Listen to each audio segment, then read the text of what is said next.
Hello folks, I'm John Myrie and welcome to the Wisconsin Northland Outdoors. On this week's show we have reports and tips for you from Ken Milender down at Hayward Bait and Bottle. And then we talk spring fishing with pro angler and fishing guide Brosdahl. Lots to cover on this week's show, all coming up right after these messages. You wanna get outdoors, you wanna have some fun. At Hayward Power Sports, we know it's fun to roam the boat shows. But remember, we have awesome deals every day and we'll be here long after the shows. As the 2025s continue to roll in, we're making insane deals on remaining 2024 models. Save nearly $22,000 on a 2024 Lund 1875 crossover. Or how about $19,000 in savings on a remaining 22-foot Bennington pontoon? Hayward Power Sports has a huge selection of new Lund and Tracker fishing boats. Plus, we have our largest selection ever on pontoons in stock with gorgeous Benningtons and the #1 selling pontoon in the world, Sun Tracker. Hayward Power Sports also carries every major outboard with Honda, Yamaha, Suzuki, and Mercury with the best warranty offers of the year going on now. And while the boat shows find you the best financing for the dealer, we work with our banks to get the best financing for you. Our boat show is continuous, so come see us today at Hayward Power Sports, just 10 minutes east of Hayward on Highway 77 or at haywardpowersports.com. The Hayward Lakes Visitors and Convention Bureau in Sawyer County, Wisconsin welcomes you to our Northwoods hometown. No matter the season, no matter the activity, you'll always be surrounded by our great outdoors. What more could you ask for in a vacation destination? Woods, waters, world-class events. Contact us for information on lodging, dining, attractions, events, trail conditions, and more. Order your free vacation guide and start planning your getaway today. Visit us at haywardlakes.com or call 1-800-724-2992. Riding along in my automobile. Bumping into things unexpectedly? Make your first choice for collision repair. Ernie's Auto Body, featuring the most advanced collision repair facility in Northwest Wisconsin. With a state-of-the-art spray bake-down draft paint booth for that better-than-new finish, laser technology for precision frame alignment, loaner cars available, computerized estimates, written guarantees, and documented unmatched customer service, the clear choice is Ernie's Auto Body, south of Hayward on Highway 63 and Nursery Road, where quality is no accident. Lynn's Custom Meats and Catering welcomes you to stop by for their great lunch menu. And while you're there, Lynn's also has a great selection of custom-cut meats and sausages, as well as many varieties of snack sticks, jerky, fresh cheese curds, and much more. Lynn's is open Mondays through Fridays from 9 to 5:30 and 9 to 4 on Saturdays. Lynn's Custom Meats and Catering in Hayward. Today, anglers fish longer. Today, anglers fish harder. Today, anglers rely more than ever on their electronics. It all comes down to catching more fish, and today, anglers rely on Amped Outdoors lithium batteries, period. Visit ampedoutdoors.com today to power your outdoor experience. We're recording this week down at Hayward Bait and Bottle. I'm talking to Ken Milender. And Ken, good to have you on the show here this morning. Yeah, thanks for stopping by, John.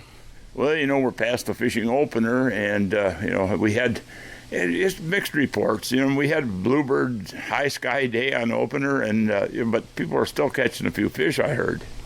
Yeah, you can't compare this year versus last year on opening weekend, due to the late ice out this year. So, most of the fish are, 10 feet and less. The whole ecosystem is just warming up shallow, and all the fish, even the walleyes, even the muskies are being seen in, 2 or 3 feet of water. Oh, believe it or not, I actually found 62-degree water in one place I was fishing on opening afternoon and caught smallmouths right up offshore. Yep, guys are, seeing a lot of the sunfish up there in a foot of water thinking they're spawning. The fish always do that right away in the spring. We talked about it on our podcast, I think it was episode 4, go real shallow on that first really warming trend. Every fish species seems to go up in that shallow water, and it happens every year, but last year it was in March that it happened.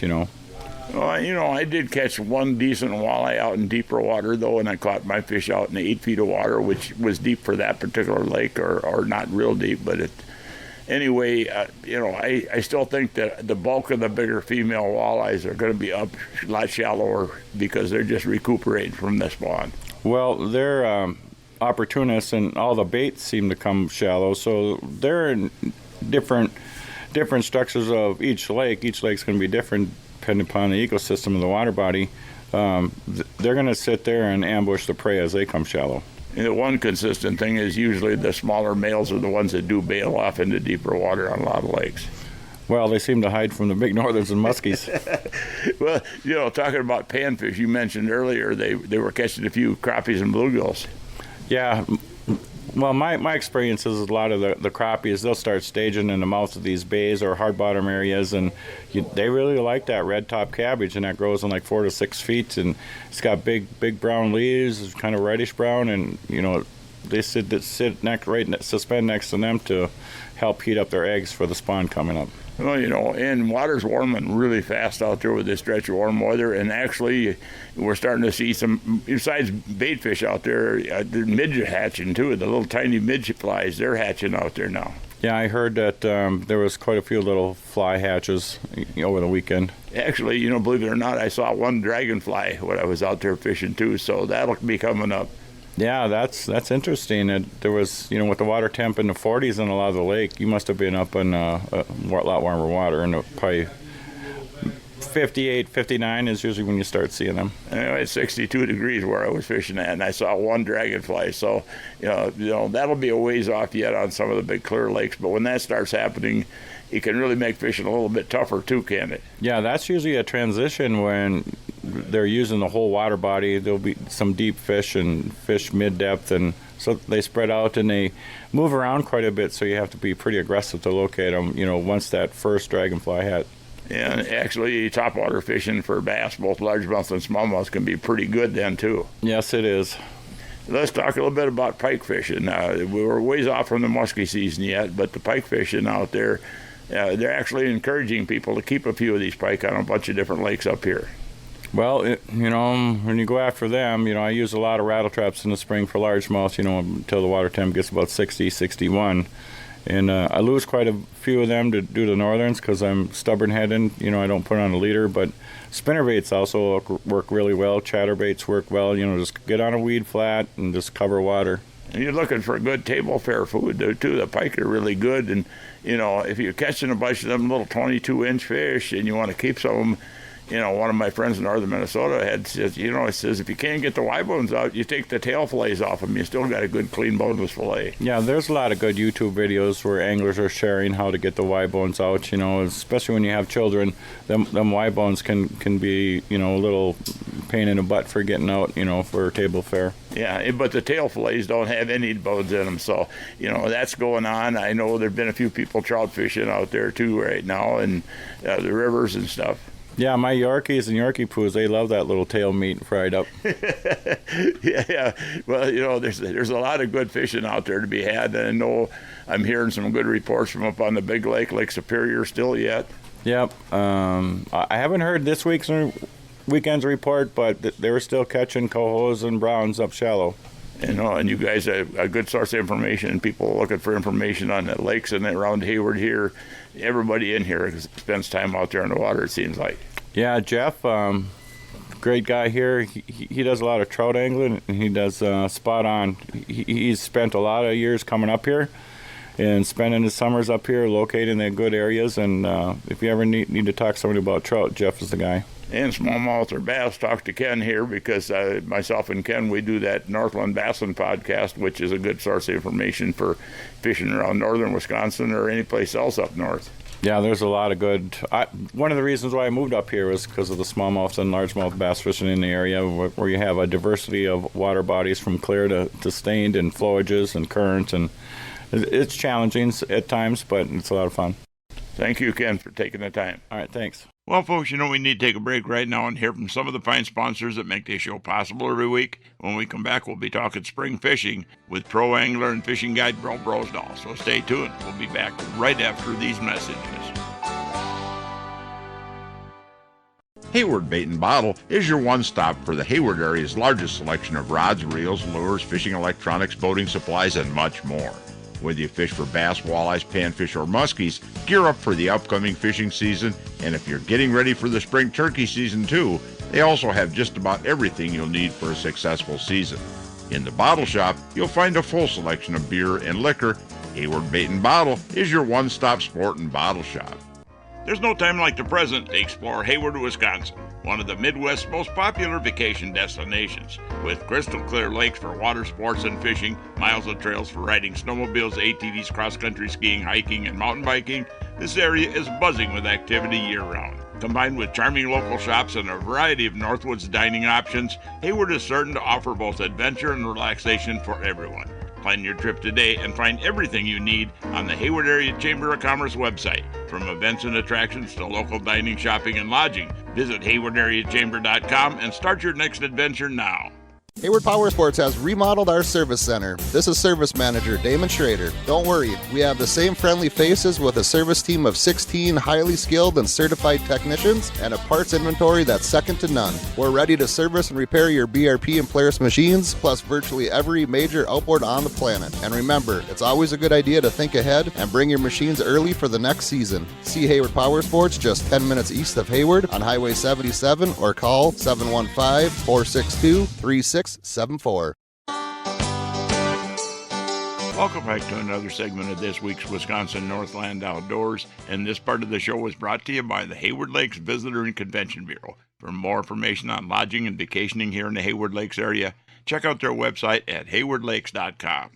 Well, folks, you know, one of the guides I get on here from time to time is pro angler and fishing guide Bro Brosdahl from over in northern Minnesota. Had a chance to talk to Bro the other night on the phone about spring fishing and a lot more. Bro, good to have you on the show here for the open water fishing season going. Hey, thanks for having me, John.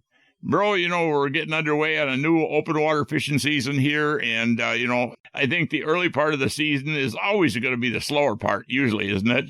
Yeah, absolutely. The males always provide most of the action.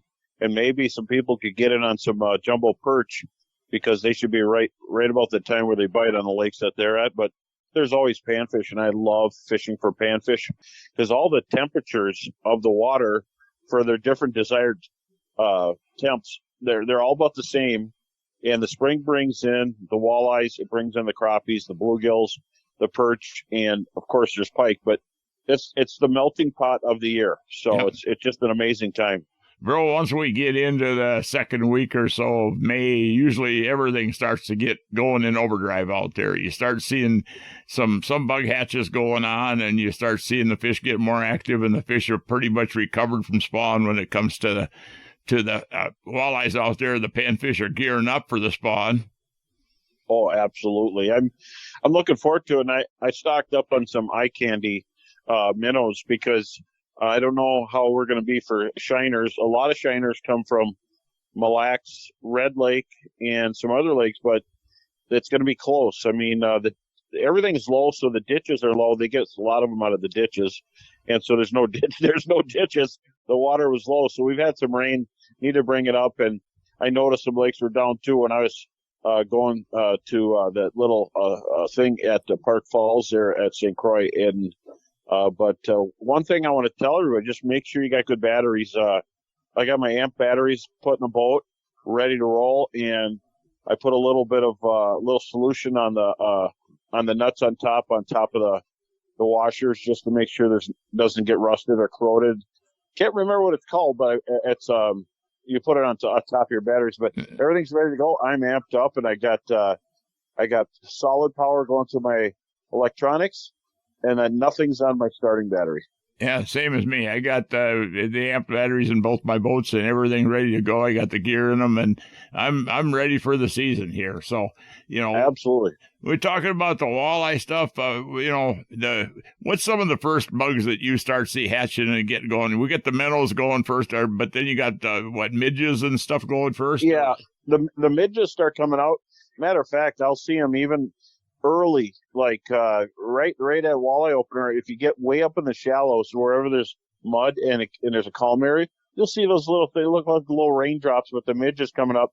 There's over 2,200 different types of corona mid, which is what mid flies are, and they're there's some that haven't been classified yet, but that is a major food source for walleyes, and so that's why on somebody's water they actually use hair jigs or what they call flies down in Bago. But when you're over here, you don't see it as much, but they work extremely well. And so Northland's got some hair jigs I'm going to be throwing. And then I tell you what, if it's a little slower, I go to a smaller minnow, on a jig like a fathead a leech, and then use a short shank tungsten jig, 16th ounce, and you're in the game. The bug hatches are really a big factor. Once we get in later into May and we start seeing the bigger stuff coming up, like the dragonflies and the mayflies and stuff, that can really slow up the fishing. But the midge fishing, it doesn't seem, when the midges hatch, it doesn't seem to affect the fishing that much. The fish are really eating on them, but they don't seem to fill up on them. They're always eating. Yeah, I noticed one thing with the midge-fly hatch. It actually ramps up the bite, and it also schools up what I call the nice guide eater walleyes, the perfect 15 to 18-inch walleyes. They get really hyper stacked up when the midges are hatching, and it's like popcorn. It creates an appetite for your jig, basically, because they're eating little piece of popcorn, and then this big steak comes through. They're ready for it. Yeah, and as far as the rigging, what do you like to suggest? Just a jig and a minnow, or when do you start going with a slip bobber? How do you go there? Everybody that I guide loves a jig because they feel the bites at the hook.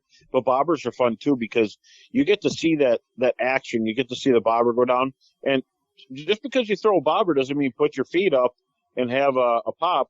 No, it's active. You're tipping the bobber over to make the jig move and casting and jigging through. And then, of course, using Humminbird or technologies, you could actually see the fish throw it and let it soak by him, give him a chance to come up to it. But if it's windy, I switch to a drop shot, and I'll go with a 1/4 ounce on a windy day, and see where the walleyes are at. If they're about 2 feet off the bottom, I'll set the drop shot at about 2.5 feet, and use a little leech if it's really finicky, and even if it's not finicky, sometimes it just works better. Pitch it out there. I'll put a little bead on there, a little chartreuse or red bead, and then a number 4 red hook, or I'll experiment with colors and hook on a leech, pitch it out there, and walk it right up to the fish and hold it still. And on windy days, your bobber ain't floating away because drop shots will just stay right there like an anchor.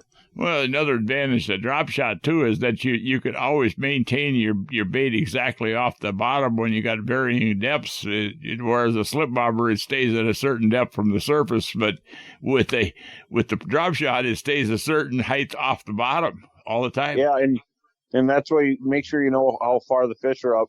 And there's times when I'll see that they're 3-4 feet off the bottom when they're active, and then I'll tie just a little bit above them.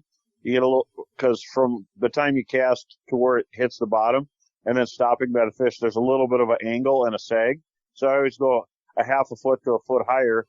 And the nice thing about a drop shot, the sinker's on the bottom. You could drop the rod tip and lift it up slow, and you're actually jigging the bait that's on the hook. Yeah. Well, if you're talking about drop shot 3-4 feet off the bottom, you're probably not casting that. You're just fishing straight over the side of the boat. Or are you able to cast that line to that? Oh, I'm able to cast it. And I've had, normally I usually take 2 or 3 people. I had one day 5 showed up, and so I tied a bunch and no tangles. They casted them perfect. A few leeches flew off, but it was amazing how fast we caught them. And another thing about that, when you're casting, it's not about whipping it because the bait is fragile and it's expensive. It's about a nice gentle lob, and if your bait's coming off, you're using too heavy of a sinker.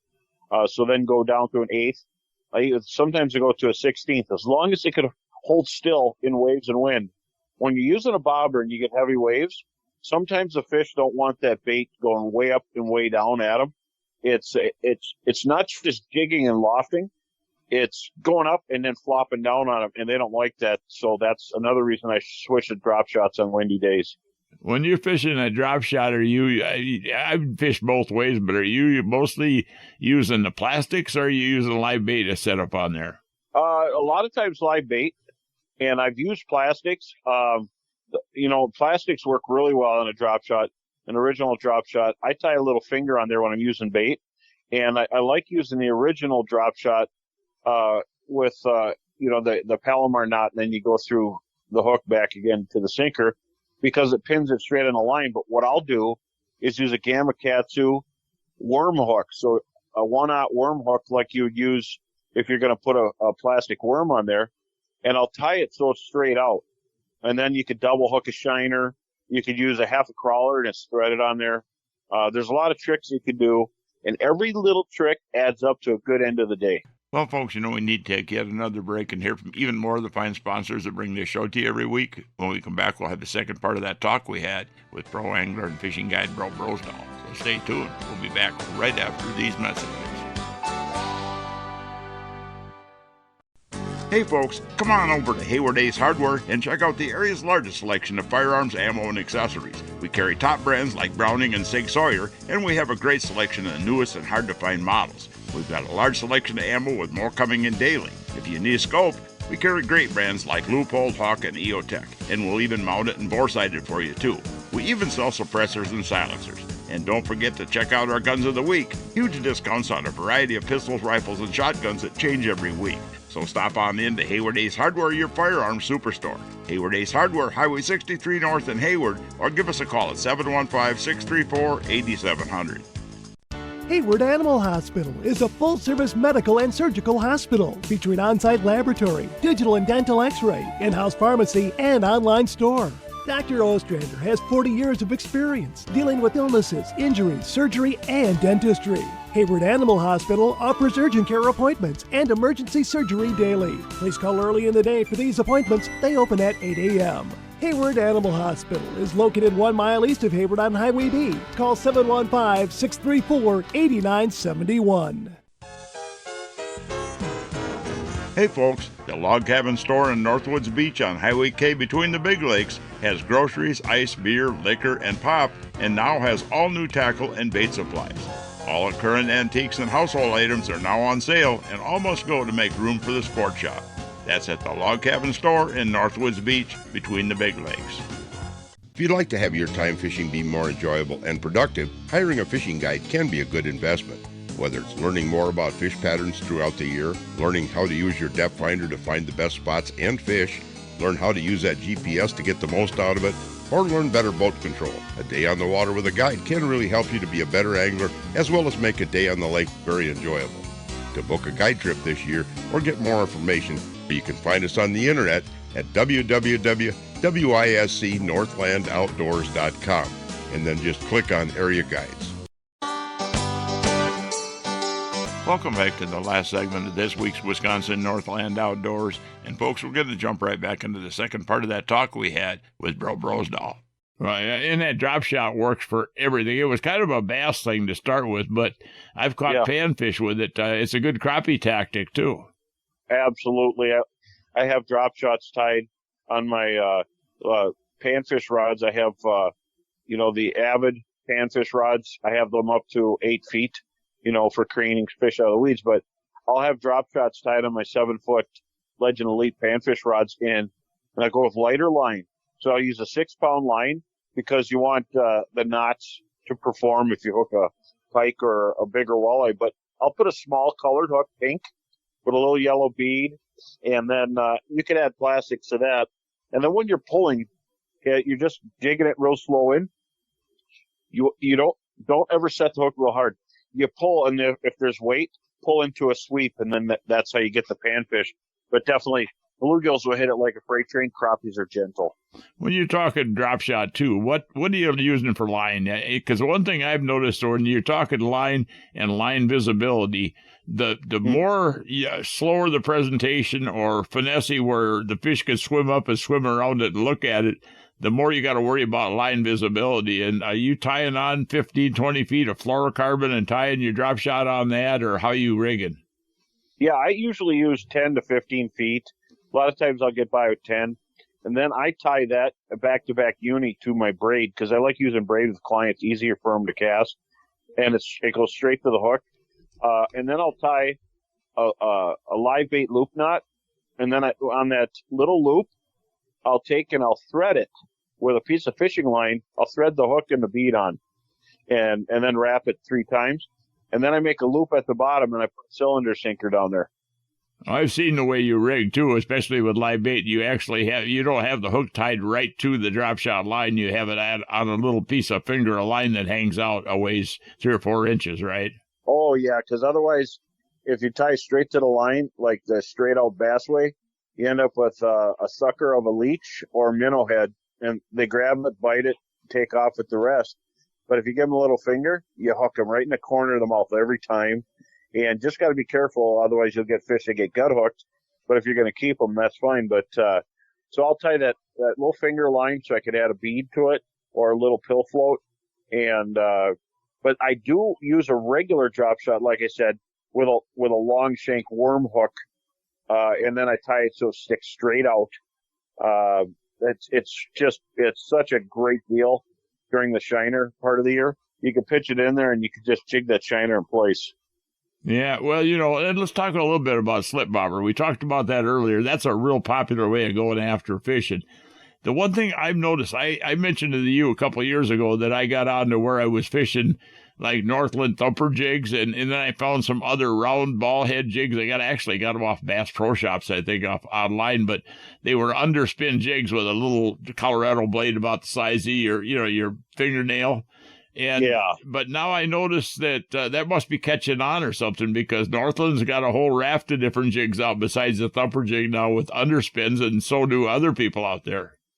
I've been pushing the heck out of it, and I've had it in every seminar for about 5 years. I love underspin jigs. As a matter of fact, clip-on spinner works really well, trolled even in my parts, but I like underspin because it's not always about it spinning. It's about that flicker and flash, like a crayfish claw. So when a walleye sees something, it recognizes crayfish, minnows, insects, but they see that and they come up and they grab it. They don't go, oh, there's a crayfish. They go, oh, that's the kind of food I eat. And so even if you're just jigging it straight up and down, it still spins. But I'll pump it real slow. So I jig at first to get their attention, and then I let it go settle back down, and then I reel it really slow with some slight double hops, and it just adds so much action to live bait, to a jig. And the deep V jig, I'm telling you, it is so good over here. I am surprised I don't see more people using them. But a deep V jig and pink or walleye color over here, you'll clean the bottom off. I'm telling you, everything out there eats it. And every client that gets in my boat just can't believe how much we use underspins. And it's really popular.